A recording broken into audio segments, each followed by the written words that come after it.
So, hello, great people. I hope you guys have been well and you've been blessed. So, actually, there's something that just came to my mind randomly and I thought I would share. So, I know the world, I'm not judging anyone, and everyone has the free will to choose the life they want to live. But now I was just reflecting or kind of reminiscing on my experience with secular music and how I really struggled with lust. I really struggled with my addiction to pornography and masturbation that the Lord has really helped me overcome.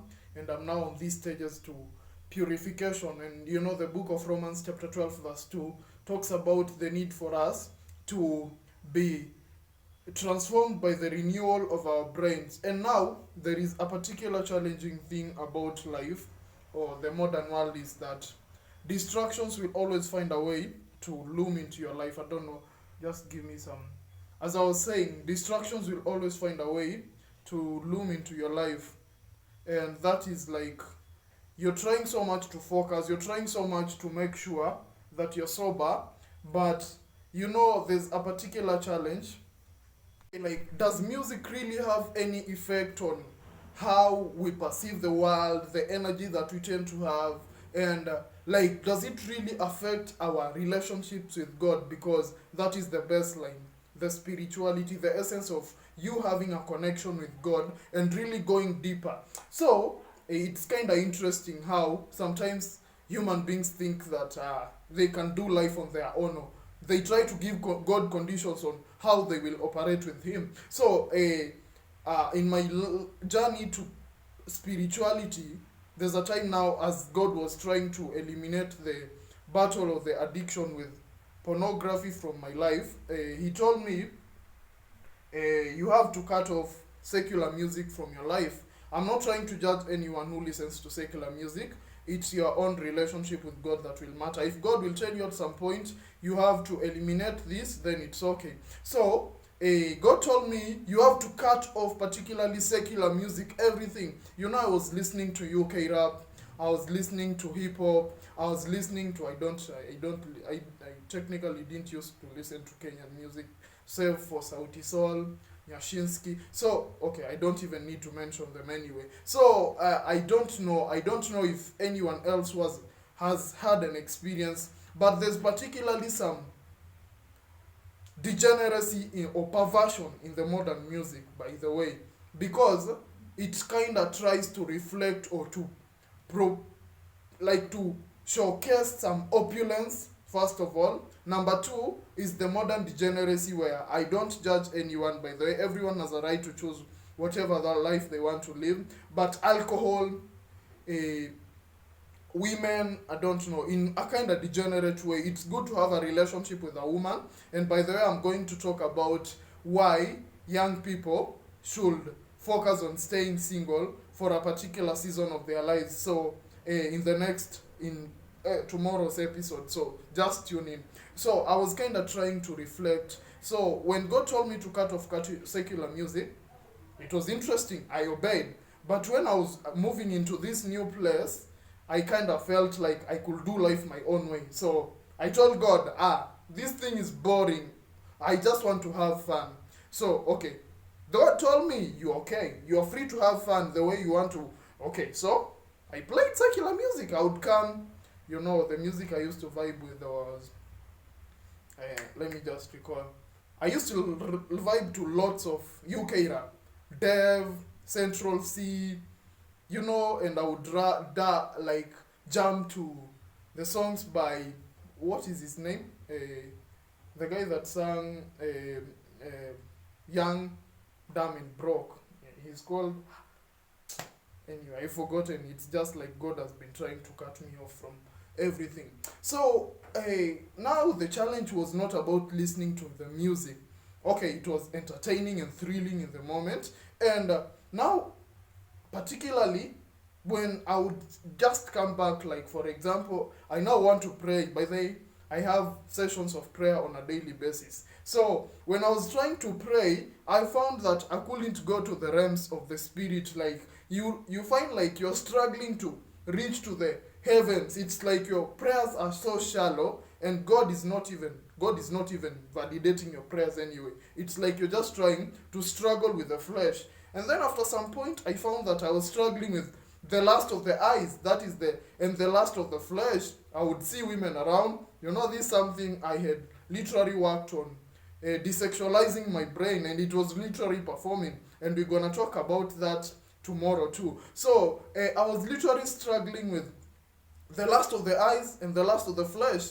And I really wondered, this is something that the Lord has literally helped me overcome. And I've put in so many strategies. For example, how I use my social media. I don't just scroll anyhow on TikTok. This is something that I set up as a rule for myself. I don't just scroll anyhow on IG Reels and everything on YouTube. So, and most of the people I follow are the people I look up to. The people like authors, people who are influencing me to dream big, like Vuzi Thembekwayo, people like Myron Golden, people like podcasters like Chris Williamson. Like, I just go there to learn. But now there's a challenge with the portal, or this lure that the devil was using against my life. And I found that I was struggling with the lust of the flesh. I was struggling with the lust of the eyes. So I could literally picture myself having sex with a woman when I'm looking at her in the street. And I was like, okay, this is a life I lived once, and I literally submitted my life to God, and He told me I should do this, and the journey was immense. Now, what is the problem? What is really going on here? And I don't know. I just had to go back. God told me literally, you have to go back to the drawing board. And what are we talking about? You have to cut off secular music. That is for me. I don't know for you.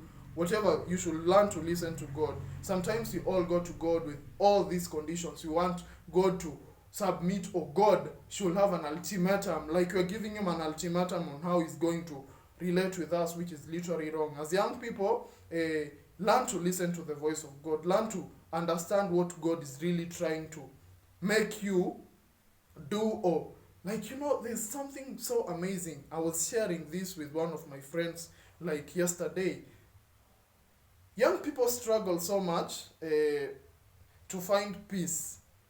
But let me just share a testimony with you. When you come to the presence of God, it's like I'm preaching literally today. Sorry about that, but I just have to give my voice and time to God. There's the peace that comes with God.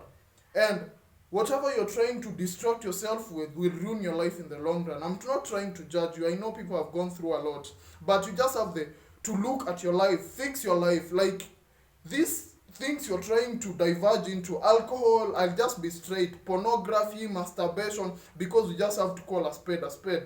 A perversion and the lust of the flesh, you're trying to sleep around with random girls or random boys thinking that it will heal your deep soul. Then later on, you realize that you're only ruining your own life. So, just try, go back to God.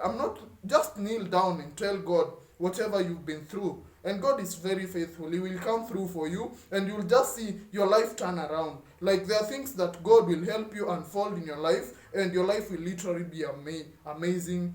You'll literally be having a glow. Look at me today. This guy was once emaciated. This guy was once hating himself. This guy was once unattractive.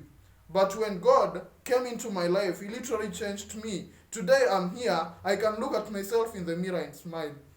Today I'm here, I can literally, it also takes work. You have to be intentional about what you're doing. For example, I decided to cut off wheat. I decided to cut off junk food.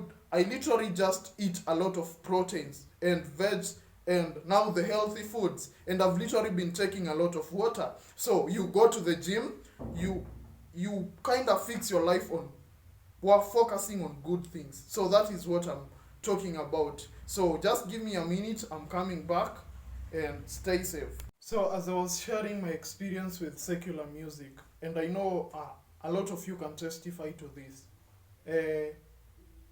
there's something maybe there's that addiction you're trying to fight. Now let me go back to biology or reality. Let me kind of drift a little bit just from spirituality. Okay, you're struggling with the lust of the flesh, and maybe you've been addicted to masturbation or pornography. Or maybe you've been trying to fight this habit where you're just addicted to sex, illicit sex. Okay, I'll just be frank and clear. I don't try to sugarcoat anything. So, imagine that you are trying and fighting so hard and you've really tried your best. And then you go and play a song. Then in the song, which technically most of these modern secular music is just screwed. There are music that are good and you can choose. I know it's okay. You don't have to go to the extreme way like me where I literally had to eliminate all secular music. But my point here is just on, I am kind of trying to shift so that the lighting is kind of basic, but I don't know. You just have to bear with me. I'm now kind of trying to move the camera, but I hope you can see me. Yeah, so you're trying to battle an addiction to pornography and masturbation, or you're trying to overcome the lust of the flesh. You know, there's a powerful tool in trying to desexualize your brain. Like, for example, for me, I just decided, like, for the next 5 years of my life, and I know this will need the grace of God, I want to go hard and focus on myself, build on my vision, my spirituality, that is my relationship with God, my professional life, and the academics ahead of me.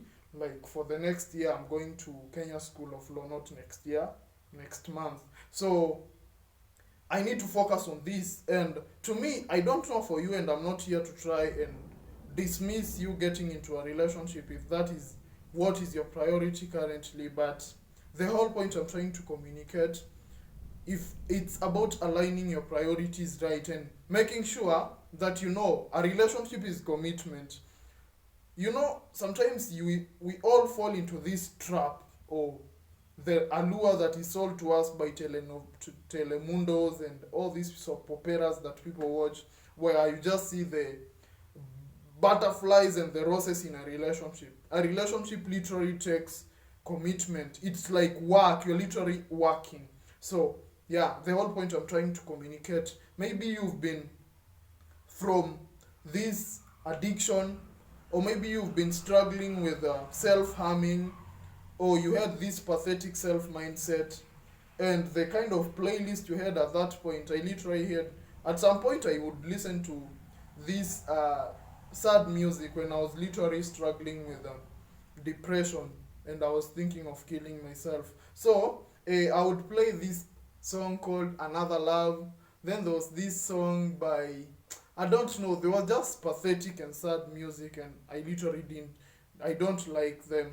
Yeah, so what is the whole point? Like, imagine you're trying to develop your self-esteem, you're trying to work on overcoming the lust of the flesh or the lust of the eyes, or just trying to avoid now the degenerate lifestyle, and you've been really knocking up hard, and I'm proud of you, because this journey is not easy. It's not about perfection, and that's why I'm also empathetic, because we are all human and we have emotions, but God gave us the power to subdue our own emotions. We tell our minds what it should do. And I was kind of watching Pastor T's sermons, and I was watching Benjamin Zulu's podcast, and he was literally saying that your brain is the biggest sexual organ you have.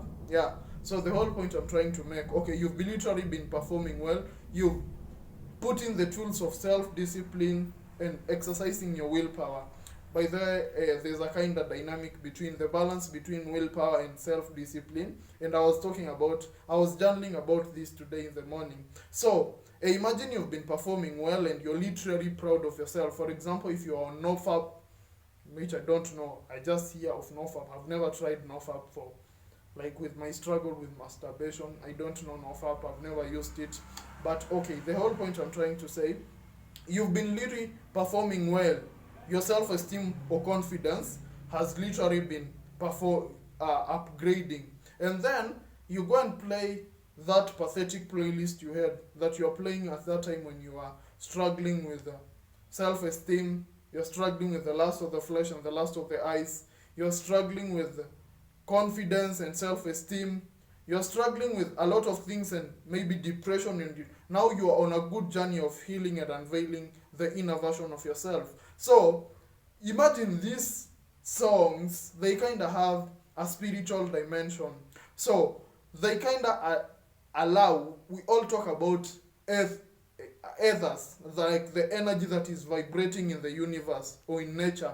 So it's like these songs carry an energy, and now it gradually lures you. As I said, for me, like when I'm still struggling with the lust of the flesh, and something that we struggle with on a daily basis, but it's literally like intensifying. So what I just wanted to tell you today, I don't want to tell you to cut off all the secular music from your life, but I just want you to kind of audit the kind of music you're listening to. If it's ruining your life, as I told you before, there's no point of you trying to hold on to something when you're literally screwing yourself up. I just told you guys, like, you love yourself, and you'll only, like, there'll only be one person that will get to live the life that you want to live, and that is you.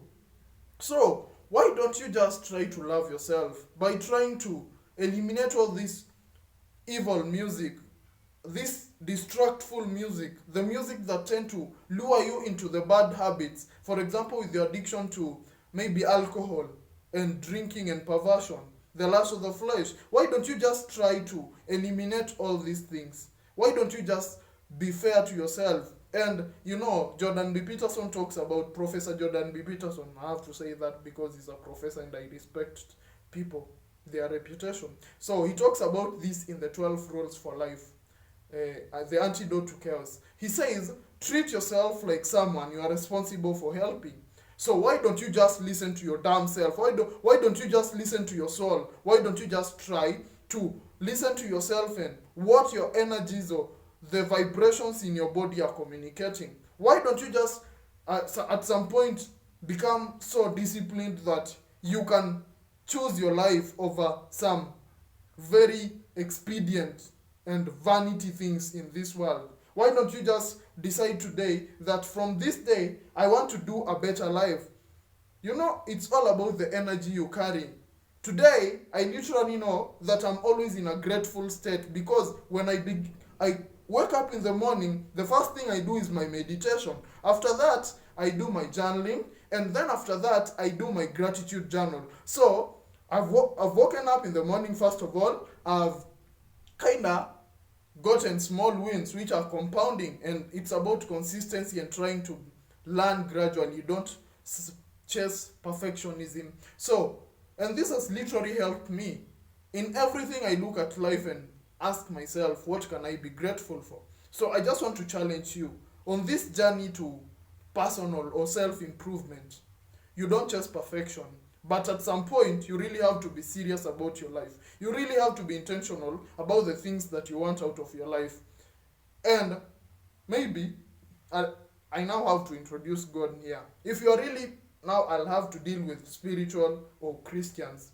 If you're really intentional about having God in your life, not this lukewarm thing, you're trying to focus on building your relationship with God.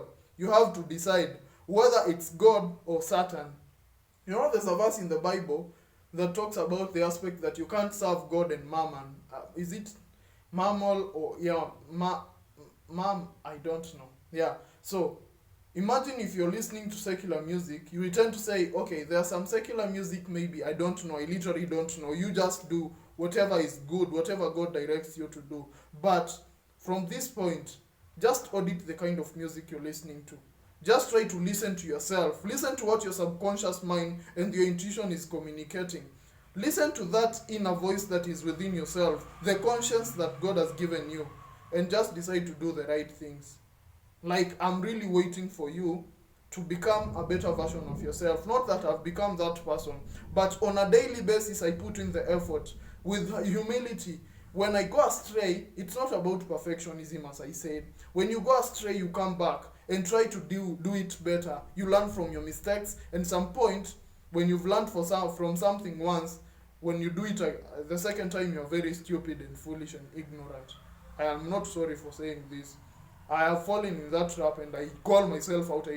I tell myself, Sam, don't be stupid and don't be ignorant. If you didn't learn from this experience the other time, you didn't try to understand what the universe and God was trying to communicate, then you're screwing up your life. So audit the kind of music you're listening to. If you want to enhance your relationship with God, if you're healing from trauma, don't play sad music. Don't play this perversive and degenerate music if you're trying to overcome your the addiction to pornography or masturbation. Just decide that for once and for all, you're making up your mind to fix your life. So until next time, guys, take care. Remember to hydrate and remember to love yourselves and be kind to others. I leave you with the peace of God, and yeah, that is it. I was just from work and I was trying to play around with my camera anyway, so I hope you loved it, and peace.